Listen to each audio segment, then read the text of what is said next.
There have been countless dynastic teams which have reigned supreme throughout the course of NBA history, dating back to the earliest beginnings of the NBA in the 1950s and working through virtually every decade all the way up to modern history. During that time, teams have been built through the draft and by cultivating their talent or by adding pieces in free agency. However team building occurred in the past, that all came to an abrupt and declarative end on July 8, 2010, when after weeks of speculation, LeBron James sat down in a Boys and Girls Club in Greenwich, Connecticut for a 75-minute special. What? Yes, you heard that correctly. The epic cringe fest hosted by Jim Gray lasted an impossible to believe 75 minutes. And nearly 30 minutes into that show, at 9:28 p.m. Eastern Standard Time, LeBron James lit a match that would burn the NBA to the ground. In this fall, I'm going to take my talents to South Beach. For virtually the entire decade that would follow. A decade marked by player empowerment, mass player movement, collusion, and super team building that quite frankly destroyed the competitive balance of the entire sport. And it is important to note that a great team does not necessarily constitute a super team. We have seen countless great teams throughout NBA history, the earliest example of which produced the greatest dynasty ever, the 1960s Boston Celtics, who captured 11 of 13 NBA championships behind a plethora of Hall of Fame players such as Bill Russell, Bob Cousy, Tom Heinsohn, Sam Jones, and Casey Jones. Yes, make no mistake, the Celtics of this era were stacked, but every single one of these players were drafted by the Boston Celtics. This team was built and grown organically. The following decade would also produce a team that was super in appearance and is generally regarded as one of the greatest teams ever assembled. The 1972 LA Lakers, who won an NBA record 69 games at the time, a record which stood for over 20 years until the 95-96 Bulls won 72. This team paired elite Hall of Fame players such as Jerry West, Elgin Baylor, and Wilt Chamberlain. But as with the Celtics team that preceded this one in the previous decade, this team was mostly drafted. Elgin Baylor and Jerry West were both drafted by the Lakers and played their entire careers there. And yes, they did add Wilt, but Chamberlain was 32 years old when he joined the Lakers and in the twilight of his career, as he averaged just 17 points per game in his 5 seasons with LA, compared with the first decade of his career in the league when he averaged 36 a night. He joined a Lakers team that had famously failed time and time again to get it done, losing 8 finals appearances. The team that finally got over the hump in 1972 was a collection of older players late in their careers, a very far cry from the collusion-generated pairings of elite players in their primes we would see years later.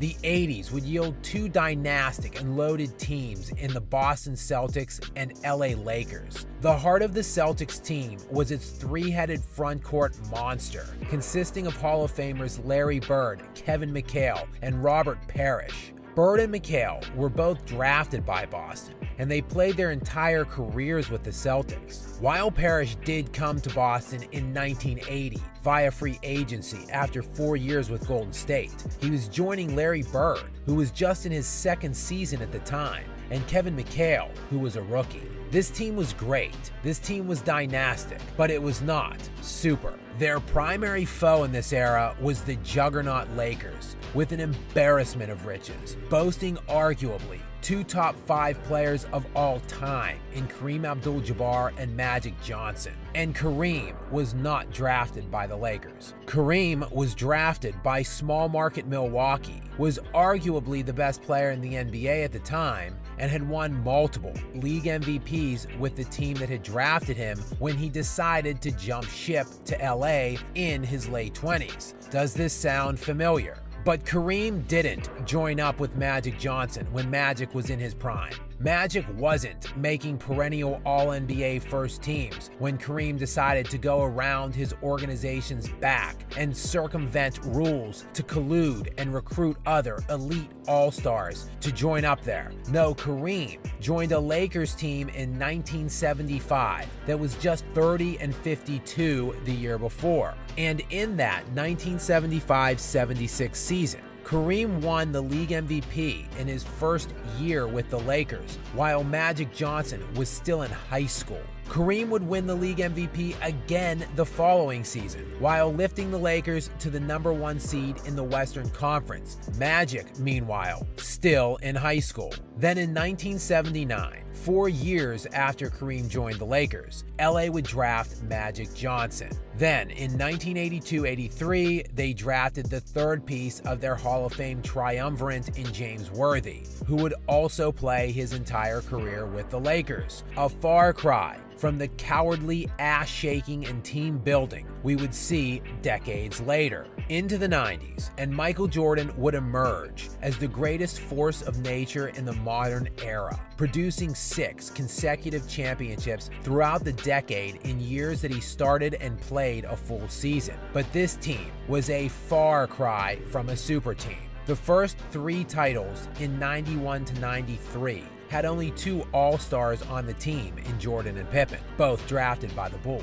And after a year and a half in baseball retirement, Jordan would come back to the NBA and win 3 more titles. This team would add Dennis Rodman, who, yes, would go on to eventually make the Hall of Fame, leading some people to very incorrectly designate this team a super team. For starters, Jordan and Pippen were, again, both drafted by the Bulls. But most importantly, Dennis Rodman was 34 years old when he joined Chicago. Dennis Rodman never sniffed an All-Star team while he was playing with Chicago. Dennis Rodman averaged 5 points per game in his 3-year run with Chicago. Despite how desperately a certain sect of delusional fans want to paint this into some super pairing, they would be gravely mistaken. And the 2000s would see the rise of 2 dynastic teams, or should I say dynastic players, as Kobe Bryant and Tim Duncan would combine to win 10 championships, 5 each, during a 15-year span from 1999 to 2014, and each would do it while wearing 1 jersey for their entire careers. But while with the same franchise, both Bryant and Duncan would win titles with a vastly different assortment of cast and crew. Tim Duncan would do it playing alongside and winning titles with some combination of 4 different expected Hall of Famers throughout his 19-year career that included David Robinson, Tony Parker, Manu Ginobili, and Kawhi Leonard, all of which, every single one, were drafted by the Spurs, as was Duncan himself. Kobe Bryant, meanwhile, would win 5 titles in his career, playing with only 1 other Hall of Famer for 2 different stints as a Laker to capture all 5 of his rings. First and most famously was Shaquille O'Neal. The two would dominate the NBA like few teams ever have, becoming just the 3rd team to ever win 3 consecutive titles, and doing it with just those 2 All-Stars. And after years of playing with some of the worst collection of talent in the sport, the Lakers would acquire Pau Gasol, who was in his 7th year at the time with the Memphis Grizzlies. In those 7 seasons, Gasol had made 1 All-Star appearance, 0 All-NBA teams, and won 0 playoff games to that point in his career. As soon as the acquisition was made, Kobe would go to 3 more consecutive finals and win back-to-back championships with Gasol, the lone All-Star and only Hall of Famer other than Bryant on those rosters. But something else important would happen in the summer before the season when the Lakers acquired Pau Gasol in 2007. The Boston Celtics would trade for Kevin Garnett and Ray Allen to pair them alongside existing All-Star Paul Pierce to create the Boston Big Three, in a move that many feel kick-started the NBA Super Team era. But taking a closer look at the context will reveal a different story altogether, as all three of these players were already in their 30s at the time they teamed up, and they had all played a minimum of 10 seasons in the NBA. In the 2 seasons preceding the Big Three team-up in Boston, not a single one of these players made All-NBA first or second team, and not a single one of these 3 players finished anywhere near the top 5 in league-end MVP voting. None of these 3 were considered to be elite players at this stage of their careers. And while this team-up would generate 1 title, they would fall the next 2 seasons in the playoffs, while that guy in LA with the 1 fringe all-star would capture back-to-back championships. And as Kobe Bryant was ruling the NBA, the analytics-obsessed losers, the media, was giving LeBron James back-to-back league MVPs, while his Cavaliers, with the best record in the NBA in back-to-back seasons, were flaming out in the playoffs. After failing to win in his first 7 years with the Cavaliers, and in a fit of sheer desperation based on the realization he could never win the way mostly every other all-time great had, LeBron panicked. He reached out to his buddy in Miami, and the 2 of them, behind their organization's backs, colluded along with then 5-time consecutive All-Star Chris Bosh to join forces in Miami. LeBron would hit that podium in the Boys and Girls Club in Connecticut on July 8th. And literally 1 day later,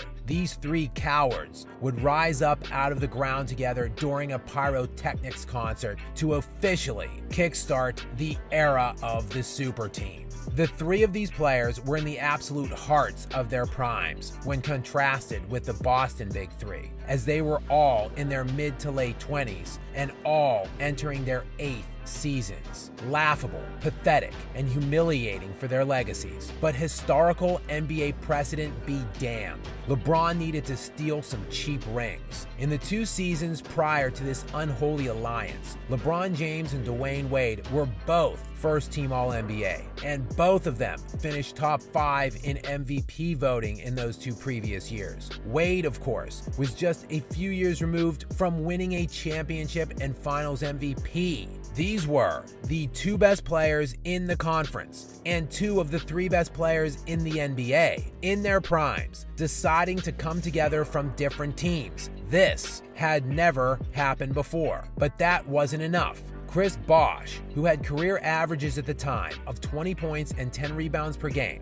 who had made 5 straight All-Star teams and an All-NBA second team in 2007, also came along for the ride. Despite this team hilariously somehow failing to win the championship in 2 of their 4 years together, the Heat were, unsurprisingly, able to win the title twice. But once that team was showing signs of decline, rather than stick it out with his second team, LeBron decided to jump ship back to his first team. But it wasn't to fulfill some pledge of responsibility to his hometown team that drafted him and who he stabbed in the back 4 years earlier. No, it was to team up with #1 overall pick from 2011, Kyrie Irving, who in his first 3 seasons in the NBA was averaging 21 points, 6 assists, and 4 rebounds per game while making 2 All-Star teams. The Cavs would then trade the #1 overall pick from that year, Andrew Wiggins, for a player in Kevin Love who was undoubtedly a top 10 player in the NBA at that time. At just 25 years of age, Kevin Love, who was in his 6th season, had made an All-Star team 3 times and had just become the first player ever to that point in post-merger modern NBA history to average 26 points, 12 rebounds, and 4 assists in a season. The year prior to joining forces on LeBron's second super team, Love was also top 3 in many advanced metrics, such as PER, value over replacement, and he finished 2nd in box plus minus behind only league MVP Kevin Durant. Love was named 2nd team All-NBA in 2 of his last 3 years with Minnesota before making the super team jump.